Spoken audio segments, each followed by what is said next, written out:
Bonjour, bonsoir, dépendant à quel moment vous écoutez cet enregistrement ou cette émission. Nous vous invitons à une autre émission de rencontre dialogique. Monsieur Normand Cornette va recevoir Louis Balthazar. Et au sujet de aujourd'hui, c'est l'invasion de l'Ukraine par la Russie. Inaugure-t-elle un nouvel ordre mondial? Voyons voir ce qu'ils en disent. Merci d'abord à Radio Infocité pour cette belle invitation, ainsi que Jean-Marc Drolet, qui est à la régie, dont on vient d'entendre la voix. Surtout, merci à notre invité, le politicologue de renom, Louis Balthazar, qui nous rejoint de la Floride pour parler justement de la crise en Ukraine. Et en tant qu'historien de formation, je m'empresse de mentionner qu'on est combien loin de l'époque de la glasnost de Gorbatchev. Ouais. Alors qu'il y avait la catastrophe nucléaire à Tchernobyl, justement en Ukraine, eh bien Gorbatchev a annoncé et a tenu à cette la glasnost veut dire la transparence dans les informations, la transparence dans les publications, la transparence dans la liberté d'expression et la liberté d'association. On est des lieux et des lieux. On dirait un autre univers de l'époque Gorbatchev et qui a suivi peu après encore, puisqu'on parle de l'Ukraine, et Gorbatchev, la glasnost, eh bien, c'est la reconstruction.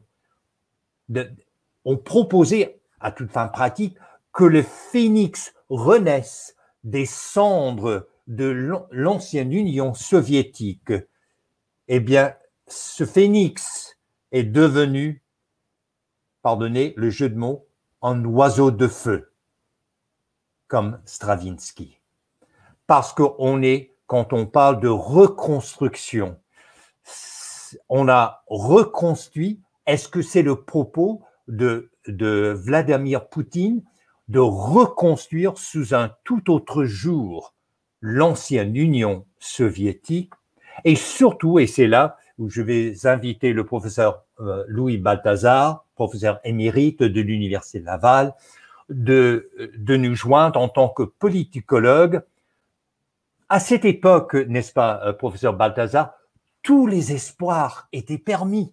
Et un autre politicologue, actuellement à l'université Stanford, Francis Fukuyama, a publié un livre, un essai qui a fait date d'abord en 82, La fin de l'histoire. Il a suivi en 92, La fin de l'histoire et le dernier homme. Or, dans cet essai, il proposait que justement, avec la fin de la guerre froide, et on parle, n'est-ce pas, tout le monde actuellement, qu'est-ce qui est le discours autour des événements actuels?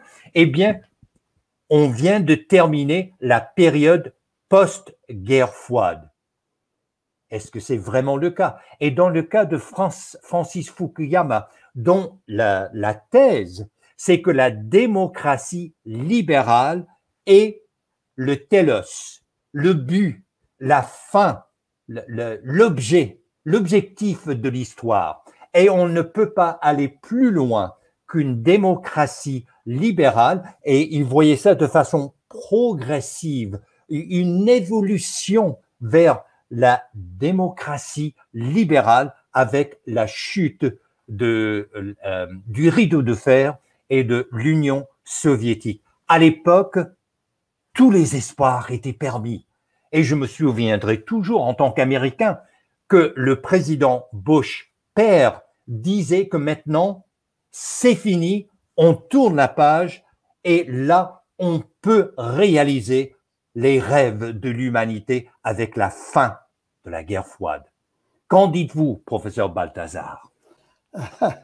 Les propos de Fukuyama étaient sans doute, d'ailleurs lui-même voulait faire une phrase choc et puis donner cette impression qu'on entrait dans un nouveau monde. Mais ce n'était pas tout à fait faux, ça reste vrai, dans la mesure où on n'a pas inventé de système pour vraiment compétitionner la démocratie libérale.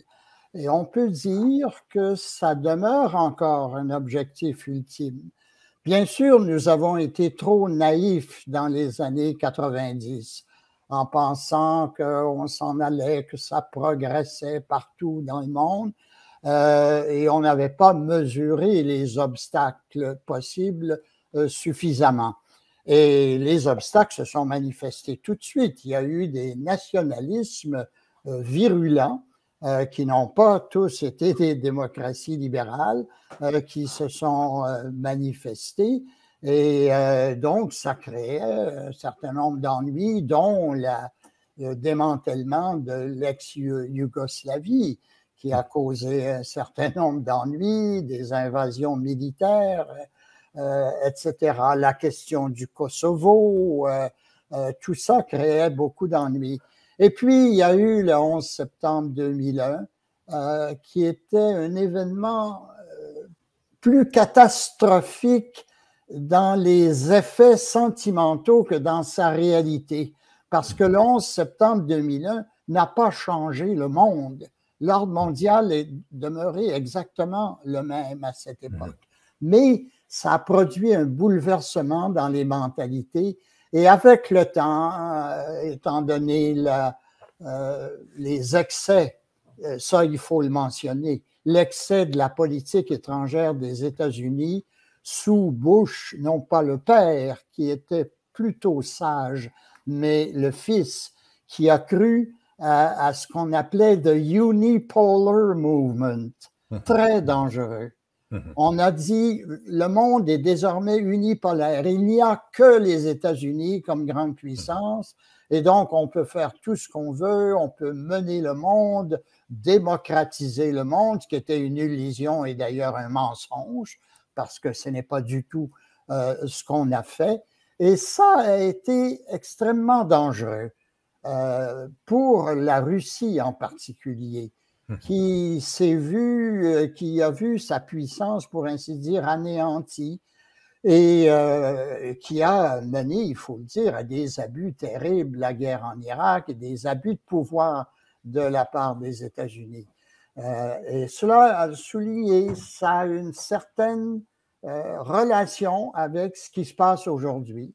Parce que Poutine, bien différent de son prédécesseur Boris Yeltsin, lui s'est vu profondément insulté par ce qui s'était passé.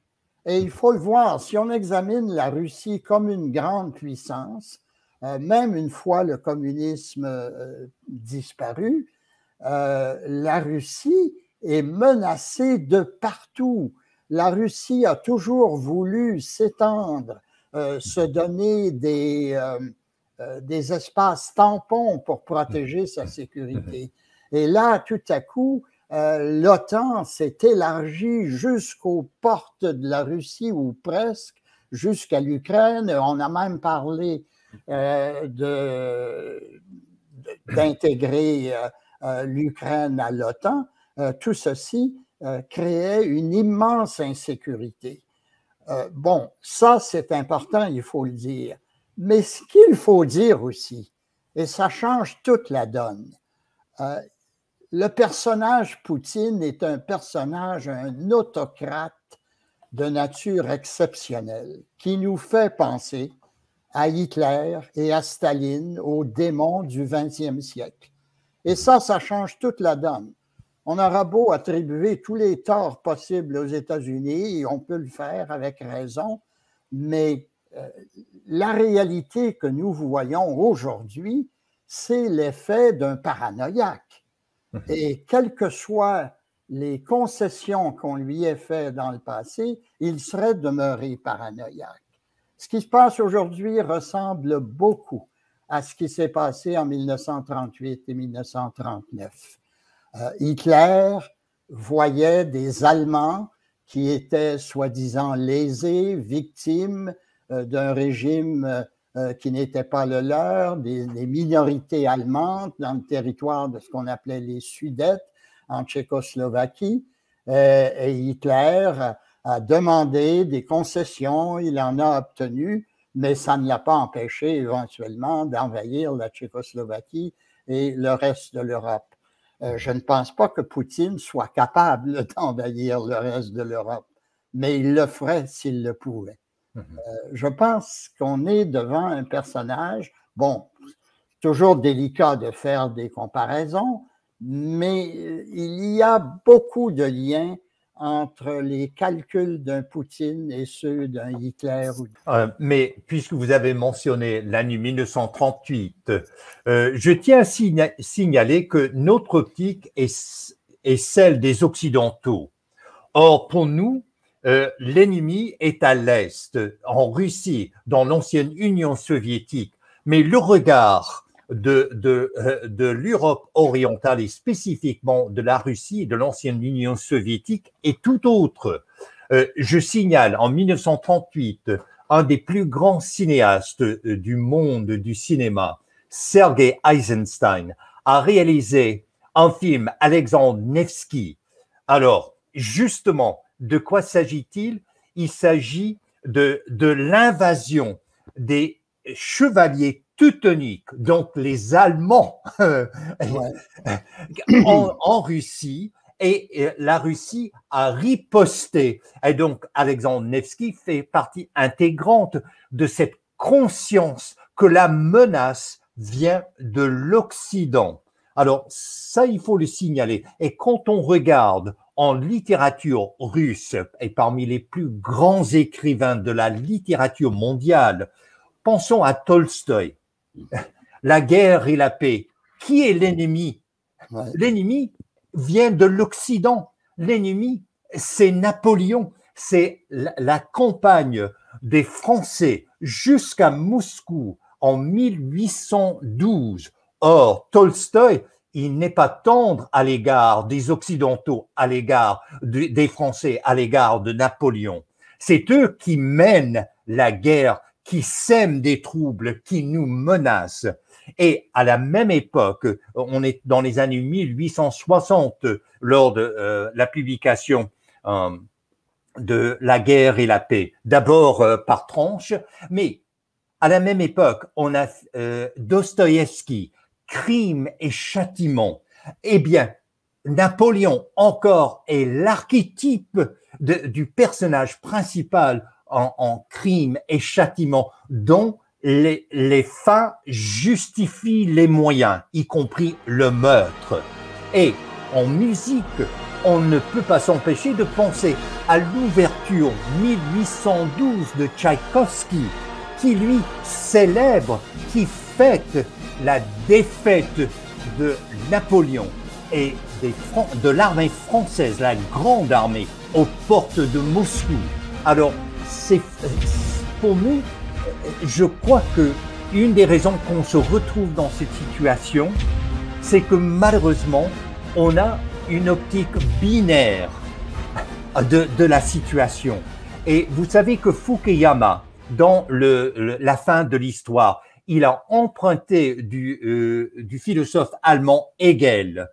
Hegel, n'est-ce pas? Et là, c'est vraiment en synthèse, en résumé. Il y a thèse, l'opposé, l'antithèse, mais en troisième lieu, synthèse. Or, avec la chute du mur de Berlin en novembre 89, avec la fin de l'Union soviétique, est-ce qu'on aurait pu, au lieu de rester dans cette optique binaire de l'Occident et l'Orient, de l'Europe et les États-Unis et l'OTAN et l'ancien ennemi, est-ce qu'on n'a jamais, on n'a pas progressé vers une synthèse, une optique inclusive? Et je tiens à dire à l'auditoire de Radio Infocité, lui-même, Vladimir Poutine, a demandé au président Bill Clinton à quand est-ce que la Russie fera partie de l'OTAN. Or, de continuer dans cette optique binaire des opposés on est tombé dans le panneau de ce que moi j'appelle une fausse dichotomie entre la Russie et le reste de l'Europe et de l'OTAN. Ça n'est pas une fausse dichotomie dans la mesure où Poutine l'entretient beaucoup. Parce que ce que vous dites, oui, ça aurait été possible. Il n'était pas inévitable que Poutine prenne le pouvoir. Bon, Boris Yeltsin n'était pas un leader très sérieux, mais quand même, à l'époque, on parlait d'une liaison, et vous mentionnez même Poutine qui a demandé ça. On est loin de ça aujourd'hui. Poutine ne demande pas que la Russie soit intégrée à l'OTAN aujourd'hui. Alors, Poutine a joué beaucoup ce jeu. C'est vrai que du côté de l'Occident, nous avons nos torts, nous voyons les choses parfois à partir de nos perspectives, et nous n'entrons pas assez dans les perspectives que vous mentionnez, le sentiment du peuple russe. Mais aujourd'hui, parlons-en du sentiment du peuple russe. C'est vrai ce que vous dites, ça a existé dans le passé. J'ai l'impression qu'aujourd'hui, je me trompe peut-être, les Russes sont aussi effrayés par la politique de leur chef à eux que par la politique de l'OTAN. Je ne veux pas minimiser toutes les erreurs qui ont été faites du côté occidental, mais aujourd'hui, tout cela est oublié par la folie de Poutine. Et Poutine est en train de s'isoler. Ce que je remarque à l'heure actuelle, il y a toujours un bien qui naît à l'occasion d'un mal, c'est l'extraordinaire unification des pays de l'Ouest, l'Ouest qui est en train de se désintégrer, l'Union européenne, l'OTAN, les rapports entre les États-Unis et l'Europe. Aujourd'hui, on assiste à une rare unanimité. Je regarde par exemple en France, où beaucoup d'éléments étaient plutôt pro-russes, sympathiques à la politique de Poutine. Aujourd'hui, c'est l'unanimité totale des candidats à la présidence. Mélenchon, Marine Le Pen, Zemmour, tout le monde condamne l'action effroyable de la part du président Poutine. Et ce qu'on voit, c'est que aussi dans la population russe, il y a en tout cas des grandes manifestations. Quelques 2000 personnes ont été arrêtées à l'occasion de manifestations. Donc, Poutine est en train de s'isoler et ce sera peut-être un nouvel ordre mondial. Je n'ose y penser. Je pense que ce qui est devant nous, c'est un nouveau désordre mondial en raison, en grande partie, de la politique de cet homme. Encore une fois, ces demandes sont parfois bien fondées. On aurait pu concevoir, on aurait peut-être pu éviter la guerre pendant quelque temps avec ça, une Ukraine neutralisée. On pense à la Finlande, à l'Autriche, on l'a imaginé. Mais quand on pense à ça, on pense aux puissances comme des pions. Mais il y a une population, il y a un sentiment populaire à l'Ukraine. Et il y a eu, par exemple, on peut reprocher aux Américains d'avoir fait entrer dans l'OTAN les républiques baltes, la Pologne, la Roumanie, etc., qui font que la Russie se sent un peu enclavée, encerclée. Mais à la base de ça, qu'est-ce qu'il y a? Il y avait les Polonais, les Tchèques, les Hongrois qui étaient... J'ai visité, moi, l'Europe de l'Est vers les années 1992 et je voyais des gens assoiffés de liens avec l'Occident, même dans une fausse perspective. On était plus pro-américain dans ces régions-là qu'on l'était ailleurs en Europe. Donc, les gens demandaient et sont très heureux aujourd'hui d'avoir été admis dans l'OTAN. Et c'est la même chose en Ukraine.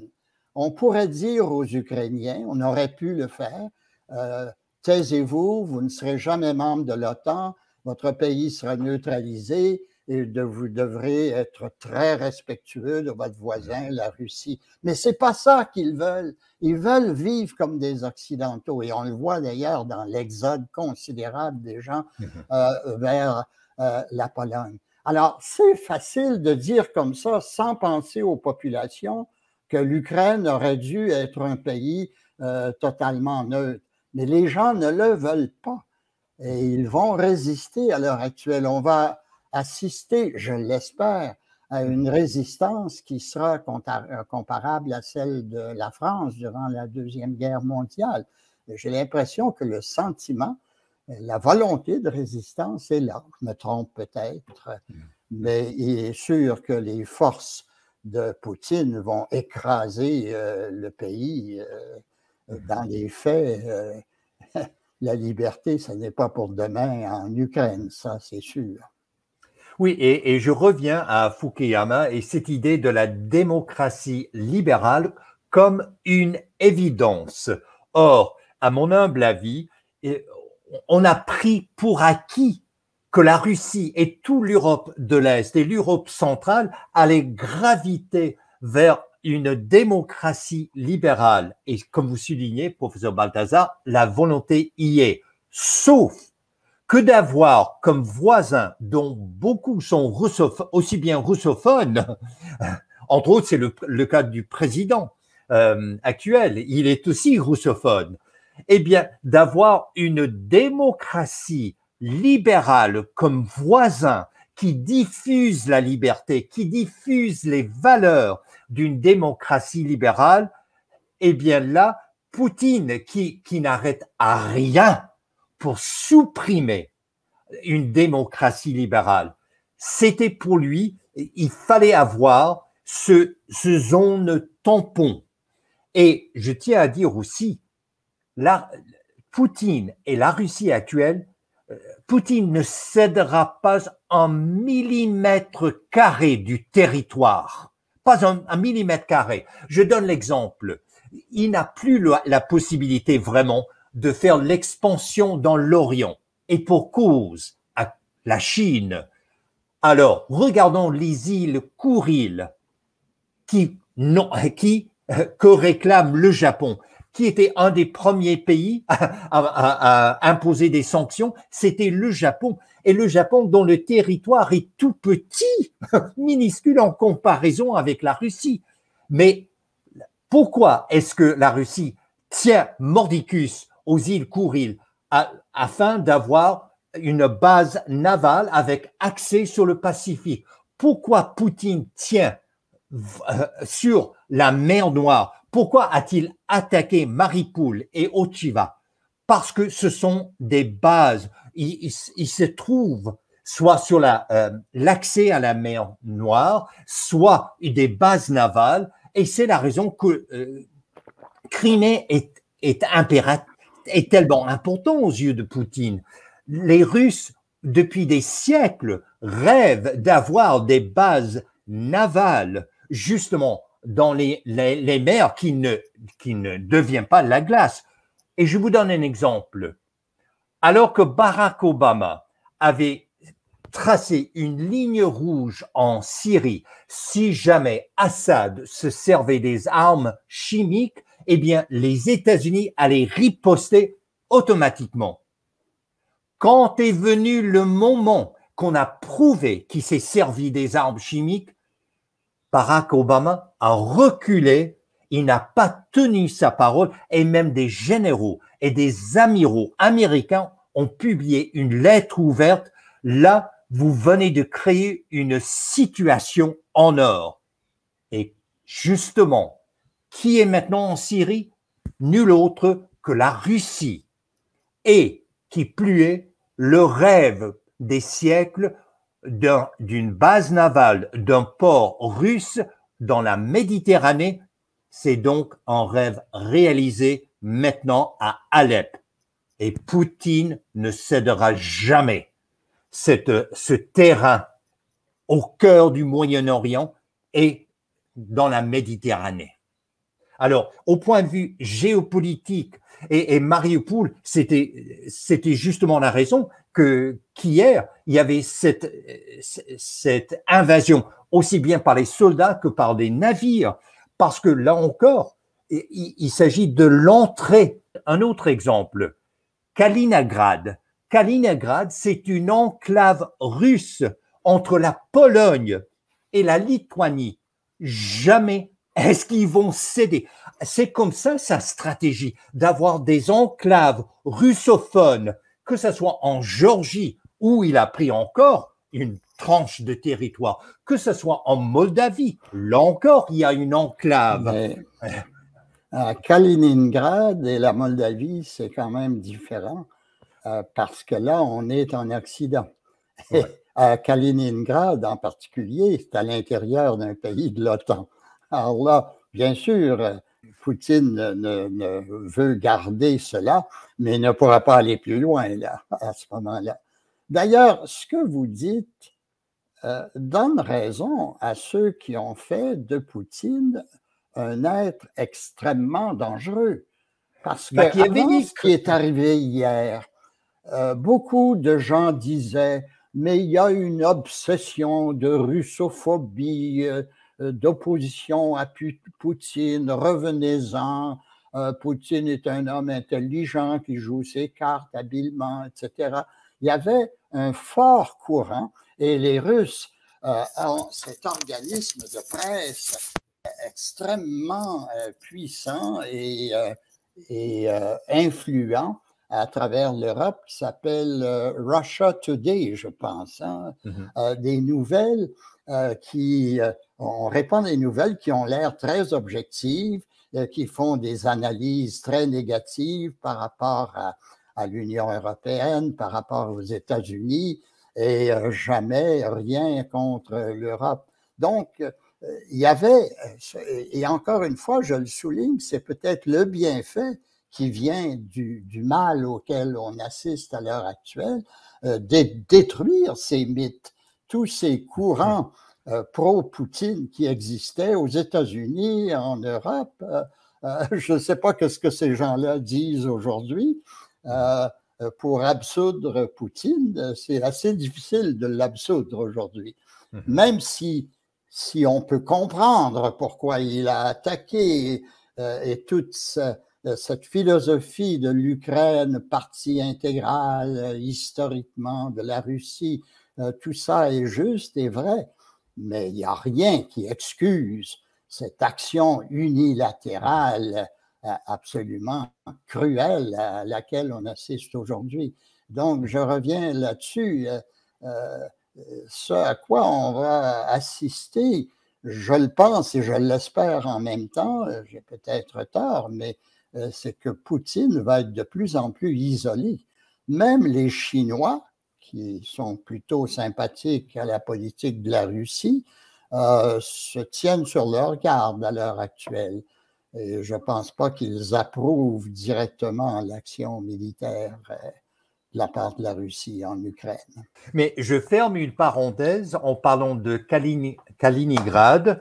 C'est que l'objectif de Poutine, c'est de russifier toute cette tranche de l'Europe de l'Est, sinon centrale. Kaliningrad, rappelons-le, autrefois s'appelait Königsberg. Ouais. Et c'était une enclave prusse, c'était même la capitale de la Prusse orientale. Et croyez-le ou non, messieurs, dames, c'était la ville d'un des plus grands philosophes allemands qui n'a jamais quitté Königsberg, Immanuel Kant.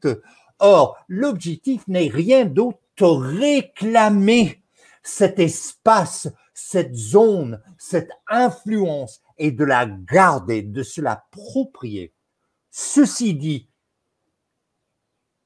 quand on regarde les relations entre la Russie et l'Europe occidentale, et là je fais le lien entre les changements climatiques, entre les sources d'énergie renouvelables et toute l'industrie pétrolière et les hydrocarbures, à toute fin pratique, Vladimir Poutine est un pétrocrate.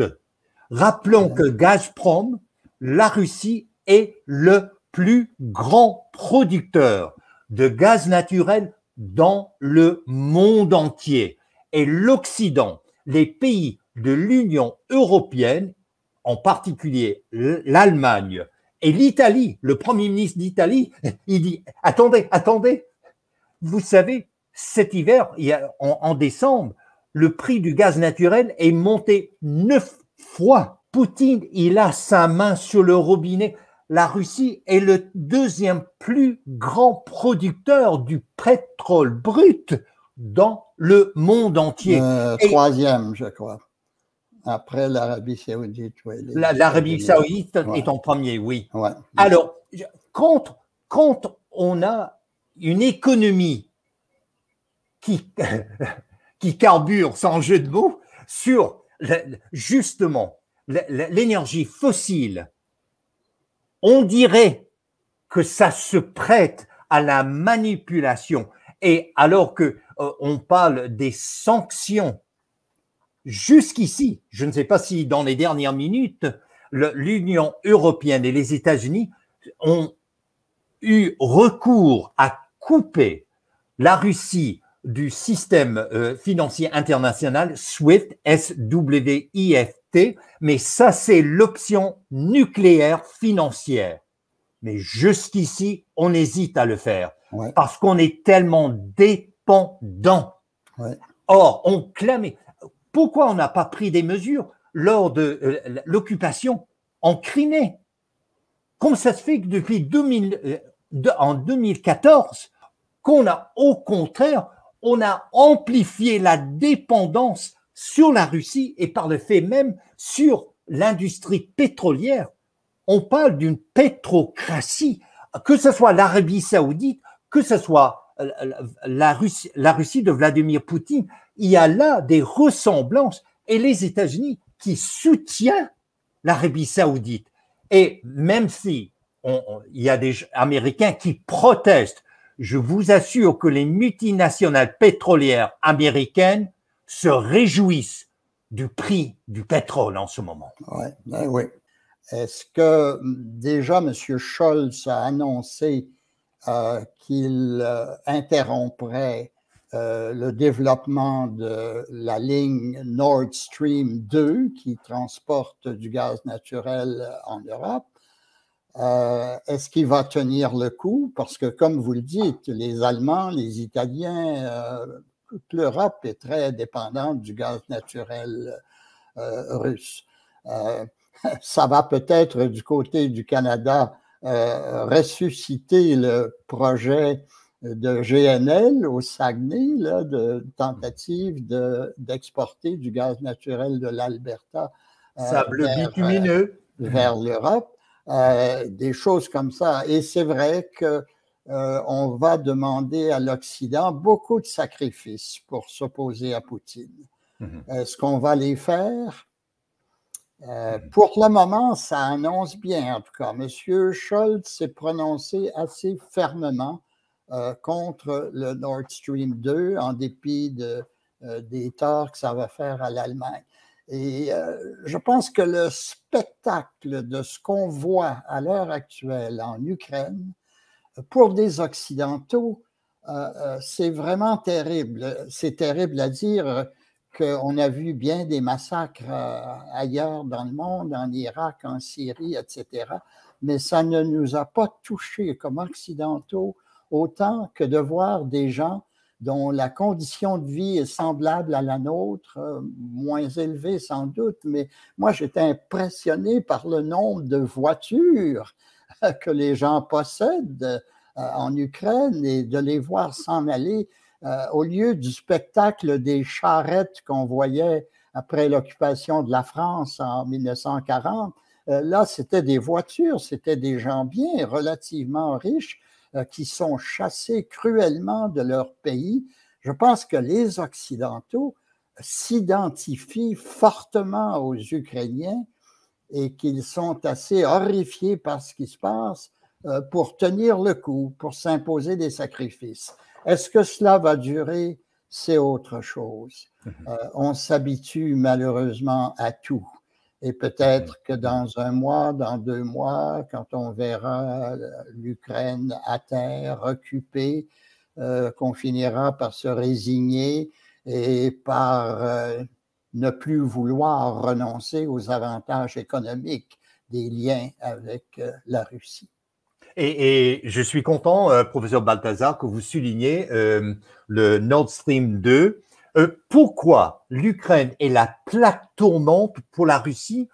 Pourquoi avait-on proposé ce méga projet? C'est que la Russie ne voulait pas dépendre de l'Ukraine parce que ça passait pas l'Ukraine, Ouais. les oléoducs, le gaz naturel. Or, une démocratie libérale voisine de la Russie qui pouvait contrecarrer les plans de Gazprom, des barons de l'industrie pétrolière en Russie. Il fallait contrecarrer cela avec le Nord Stream. Mais quand on voit, c'est une des raisons que pour Poutine et pour la Russie, les oligarques qui sont en place, c'est impératif d'avoir le contrôle de l'Ukraine parce que jusqu'au Nord Stream 2, ça passait par là. Aussi, faut-il dire, et moi en tant que Texan, en tant qu'Américain, je ne veux pas verser dans un angélisme vis-à-vis des Américains. Je rappelle à l'auditoire de Radio Infocité, en décembre 2013, alors qu'il y avait un changement de garde, il y avait des manifestations à Kiev, dans la place de l'indépendance. Eh bien, on a pu capter des échanges entre l'assistante secrétaire d'État pour l'Europe, Victoria Nuland, et l'ambassadeur américain en Ukraine. Et c'est même disponible sur YouTube maintenant. Et il parle couramment qui est-ce qu'on va placer à la tête de l'Ukraine pour nous avantager. Et si l'Union européenne n'est pas d'accord, eh bien, on s'en fout. Et tout ça, c'est bien capté sur YouTube. Or, et on sait très bien que l'administration Barack Obama jouait, poussait pour que les États-Unis et l'Union européenne et l'OTAN aient une présence. Et vous savez, aux yeux de Poutine et de la Russie actuelle, l'Ukraine, c'est le fer de lance de l'OTAN, de l'Union européenne et surtout des États-Unis. Or, et c'est combien ironique, celle qui est responsable des communications de l'administration Biden, Jan Penske, elle était responsable quand on a dévoilé cet échange capté entre l'assistante secrétaire d'État et l'ambassadeur américain en Ukraine. Et quand on disait, mais est-ce que c'est vrai? Est-ce que c'est authentique? Elle a répondu, je ne dis pas que ce n'est pas authentique. Mais encore une fois, je reviens à ce que je disais au sujet de l'OTAN. Les populations réclamaient une présence en l'OTAN. Allez dire aujourd'hui aux Lituaniens qu'ils n'auraient pas dû être membres de l'OTAN. Ils diraient que, au contraire, comme nous sommes heureux d'appartenir à l'OTAN devant la menace que représente Poutine. Et même, c'est sûr qu'il y a eu ingérence américaine dans les affaires ukrainiennes, mais je pense que beaucoup d'Ukrainiens l'appelaient, demandaient aux Américains de les protéger. D'ailleurs, vous voyez ce pauvre Zelensky aujourd'hui qui dit aux Américains, aux Européens, venez m'aider, et il se plaint que personne ne répond. Pour des raisons géostratégiques qu'on comprend très bien. Ce serait la guerre mondiale si les Américains intervenaient militairement en Ukraine. Ça, il faut le comprendre. Mais il faut comprendre aussi ce que veulent les populations. Oui, tout à fait. Et les Ukrainiens ont voté à 92% l'indépendance. Donc, ils ont de très mauvais souvenirs de l'Union soviétique, de la politique de Staline. Et quand on parle d'avoir une démocratie libérale voisine de la Russie autoritaire, cette dictature de Vladimir Poutine, c'est combien gênant, surtout quand l'oléoduc et d'autres choses passent par l'Ukraine. Et il y avait quand même une époque où on pouvait penser démocratie libérale en Russie. Dans les années 90, on disait, c'est pas l'Ukraine qui va changer, c'est la Russie qui va changer, qui va devenir plus libérale. Bon, c'était une illusion sans doute, mais on n'avait pas prédit un être tel que Poutine. Autrement dit, c'est sûr qu'il n'est pas communiste du tout, il a rompu avec le communisme, mais il a la nostalgie de l'époque de l'Union soviétique, ça c'est sûr. Oui, c'est le versant trumpien, parce qu'il veut rendre à la Russie sa grandeur. Voilà. Et cette conscience historique on nous ronge tout autour et on nous encercle. Mais ceci dit, il y a quelque chose de très intéressant dans le discours de Vladimir Poutine quand il disait que l'Ukraine n'était pas un État-nation. Donc, c'est nous qui l'ont créé malheureusement avec l'Union soviétique. Et là, il critique Lénine, que Lénine a fait trop d'accommodation au nationalisme en créant ces républiques soviétiques. Mais elle est devenue un État-nation, voilà. Oui, justement. Mais quand on parle de Fukuyama et qu'une démocratie libérale, c'est une évidence, mais je lance le défi à l'auditoire de Radio Infocité. Où est la tradition d'une démocratie libérale russe? Elle n'existe pas dans bien d'endroits dans le monde, mais il est toujours possible qu'elle se développe. Et quand on dit démocratie libérale, il y a toute une gamme de démocratie libérale. Il y a une social-démocratie, un socialisme qui est encore valide. Ce qu'on a vu, c'est l'échec du socialisme marxiste, l'échec du fascisme, bien qu'il renaisse un peu partout à l'heure actuelle. Alors, Fukuyama avait peut-être tort parce que beaucoup de populations sont tentées par le fascisme aujourd'hui. Mais philosophiquement, ça reste une abstraction. Il est difficile pour le moment de voir un régime plus respectueux de la personne humaine qu'un régime qui tourne alentour du libéralisme démocratique. Et voilà, je rappelle aussi qui a nommé Vladimir Poutine, qui l'a choisi quand il a démissionné en décembre 1999, c'est Boris Eltsine qui a nommé Vladimir Poutine comme son successeur. Or, de l'époque de Boris Eltsine, on avait bon espoir qu'une tradition de démocratie libérale allait s'enraciner, allait prendre des racines en Russie. Mais c'était ça l'erreur. On était naïf. Je crois que Fukuyama était naïf quand il pensait que la démocratie libérale, c'est une évidence et que la Russie, tout comme le reste du monde, va graviter vers cela. C'était combien naïf. Et c'est pour cela, on a négligé. Et maintenant, à nos dépens, on a négligé la Russie. Et au lieu d'aller outrepasser cette optique binaire entre l'Europe occidentale, les États-Unis, l'OTAN et la Russie, on aurait dû tendre vers une synthèse. Et je tiens à souligner, c'est la même chose avec la Chine. Si on tombe dans une optique binaire, c'est nous les bons et c'est eux les mauvais, on n'ira nulle part avec la Chine. Il faudrait tendre vers une synthèse qui inclusive.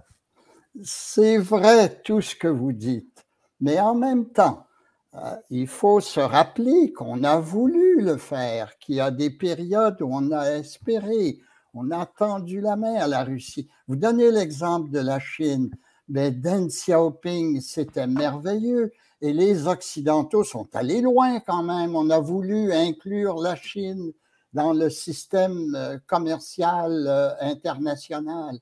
Ce qui a changé, ce n'est pas la volonté des Occidentaux vis-à-vis de la Chine, c'est le régime chinois qui a changé avec Xi.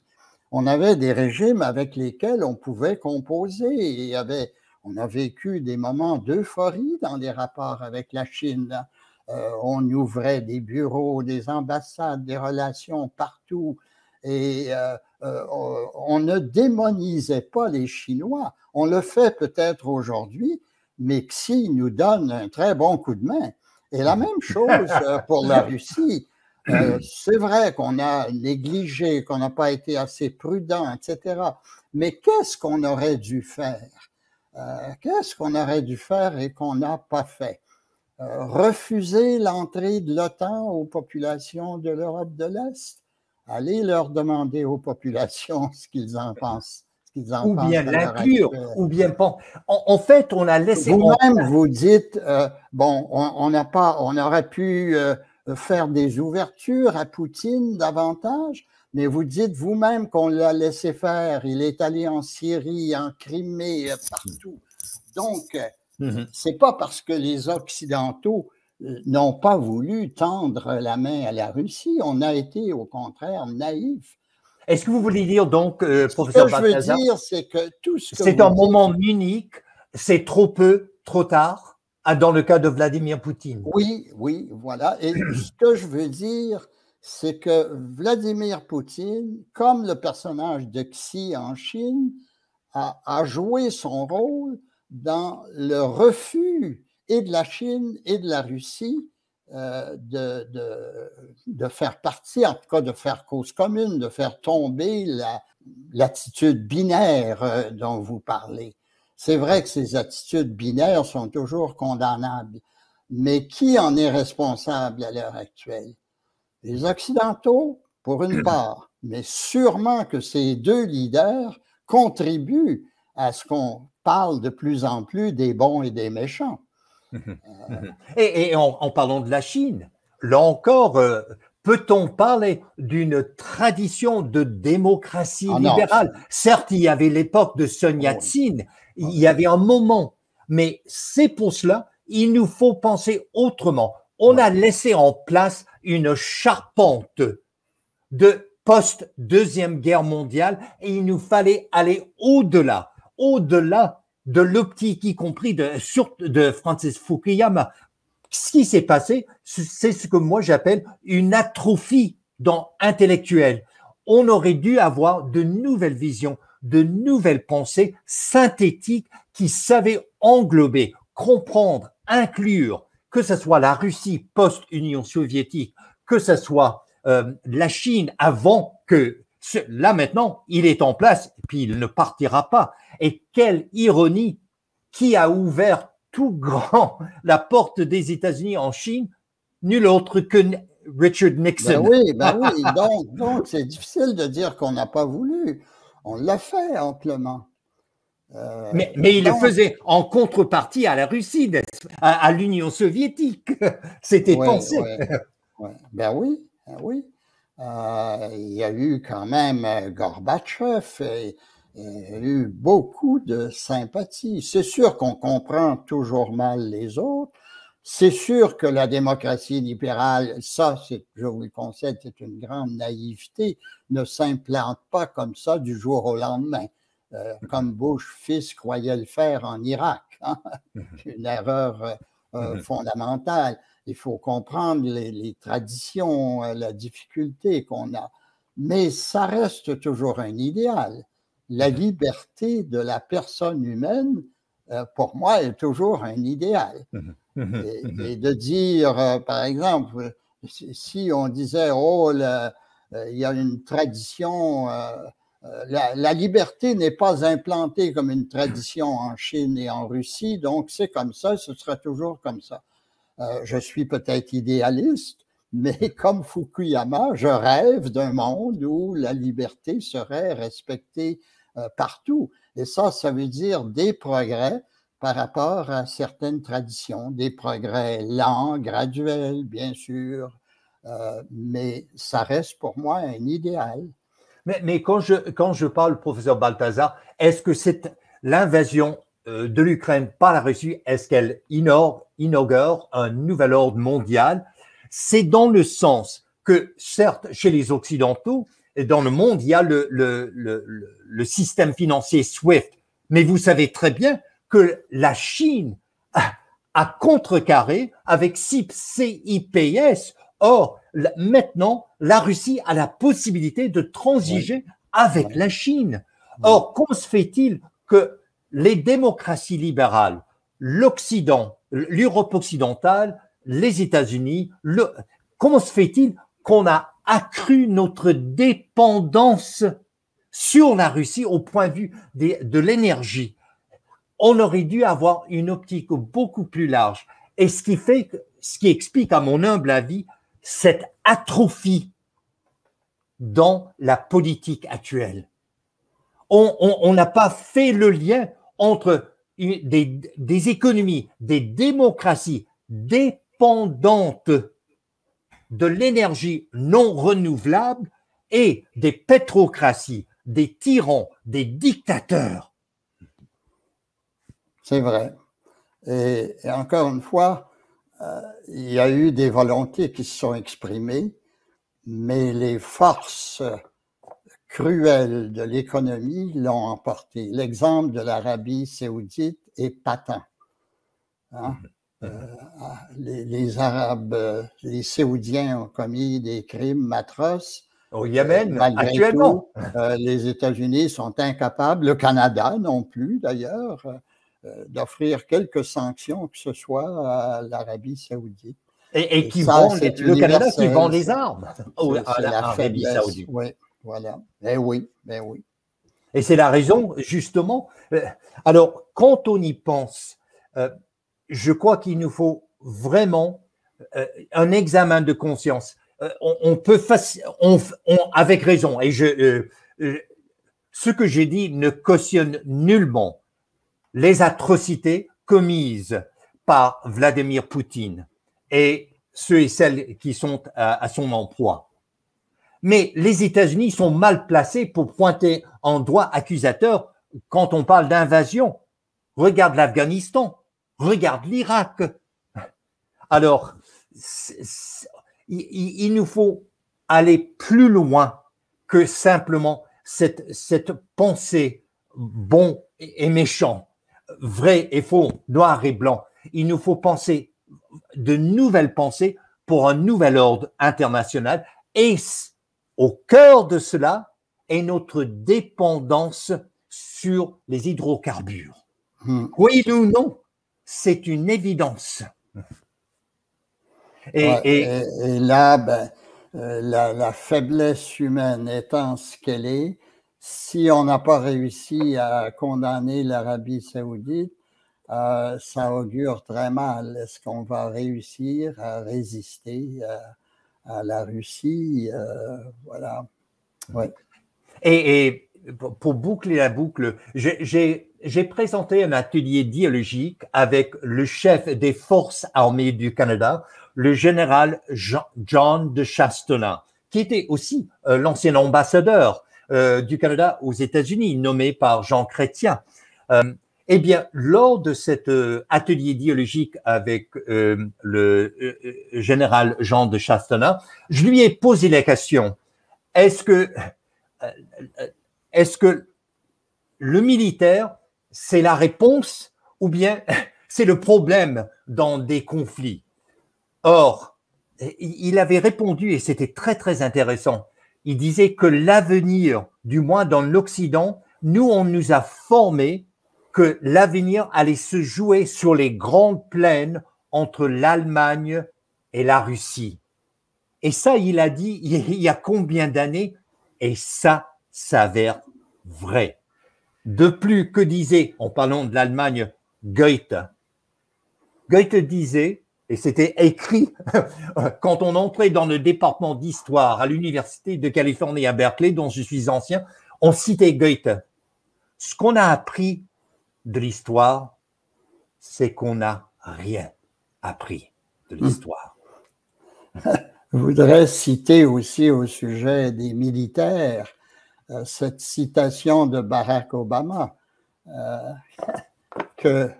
qui était assez audacieuse de la part d'un leader américain. Il reprenait la citation d'ailleurs de Martin Luther King en disant « Les guerres ne règlent rien. Elles sont toujours un mal. La solution n'est pas dans la guerre. » Et si on parle de mentalité binaire aujourd'hui, c'est celle-là qu'on pourrait avoir pour ou contre la guerre. La guerre est un mal et à éviter, quel que soit, la négociation est toujours supérieure à la guerre. Et il n'y a pas si longtemps, on parlait, est-ce que l'OTAN est désuet? Eh bien, l'invasion russe de l'Ukraine vient de renforcer malheureusement de façon exponentielle l'OTAN. Vous avez mentionné avec raison les pays baltes, la Pologne qui reçoit des réfugiés. Alors, et malheureusement, cette invasion va renforcer le recours aux armes militaires. Malheureusement, ça va renforcer. Déjà, on le voit, hein, même le Canada envoie des militaires en Pologne, je pense, ou dans les pays baltes, et les soldats américains s'en vont en Roumanie, aux confins de la frontière, et forcément, hein, étant donné ce qui s'est produit. Alors, l'ordre mondial, on peut en rêver, mais on ne s'en rapproche pas, sûrement pas. On passera peut-être comme Hegel, la thèse, l'antithèse et la synthèse, on passera par un désordre pour en venir à un nouvel ordre éventuellement. Espérons-le. Poutine est machiavélique. Regardons le moment qu'il a choisi pour cette invasion. Il a choisi alors que l'Occident vient de débourser des milliards de milliards sur une pandémie. Les démocraties libérales sont au bout du souffle. Il a choisi le cœur de l'hiver dans l'Europe occidentale, sachant très bien qu'il ne peut pas faire sans les ressources pétrolières. Alors, quand on pense, et aussi a-t-il choisi le moment où le président américain est mais très faible. Il y a eu dissension chez les Américains. Biden, on doute de Biden. Et il a choisi alors que les États-Unis ont quitté l'Afghanistan en catastrophe. Or, il a bien choisi de façon machiavélique son moment. Et en parler des réfugiés ukrainiens. Il veut inonder l'Europe occidentale avec des réfugiés. Rappelons qu'il n'y a pas si longtemps, il y a quelques mois, le Bélarus a acheminé des réfugiés de la Syrie à la porte de la Pologne pour inonder l'Europe occidentale avec des réfugiés du Moyen-Orient. Tout ça, c'est pensé, c'est réfléchi et c'est machiavélique. Et vous dites que Poutine a choisi le moment où les Américains sont divisés, où la présidence est faible, mais il est en train de réunifier les Américains parce qu'à ce que je vois, il n'y a pas beaucoup de dissension à l'heure actuelle quant à la crise en Ukraine. C'est un moment rare dans l'histoire récente des États-Unis. Tout le monde est d'accord pour résister à Poutine. Évidemment, j'imagine qu'un courant va se lever aux États-Unis demandant une présence militaire. Là, l'unification cessera à ce moment-là. Mais pour Biden, c'est le moment de vérité. Il ne peut pas flancher maintenant. Non. Barack Obama a fait l'erreur de laisser un vide en Syrie. La Russie a rempli immédiatement ce vide. Il ne partira pas. Or, là maintenant, et Jimmy Carter, pourquoi a-t-il perdu? On n'a pas réélu Jimmy Carter parce que quand la Russie a envahi l'Afghanistan, il n'a fait que quelques sanctions. Est-ce que les sanctions vont marcher? Oui, Biden ne peut pas se montrer faible en ce moment. C'est sûr, mais en même temps, une présence militaire a ses aspects fortement négatifs. On a blâmé plus souvent, comme le disait Obama d'ailleurs, les Américains ont fait plus d'erreurs en intervenant qu'en n'intervenant pas. Il faut se rappeler un peu de ça aussi. Oui, tout à fait. Or, je crois qu'on boucle la boucle. On parlait de Fukuyama Et les démocraties libérales, pourquoi est-ce que l'Ukraine fait tellement peur à Vladimir Poutine? Dans une démocratie libérale, tout est possible, c'était à sa porte. Je rappelle à l'auditoire de Radio Infocité, dans cette démocratie de l'Ukraine, le président est un juif. On voit combien de juifs à la tête des gouvernements dans l'Europe occidentale, aux États-Unis. Tout est possible. Et c'est justement pour fermer les possibilités que Poutine a agi. Pour tout commentaire, nous vous invitons à nous écrire studio@radioinfocité.com.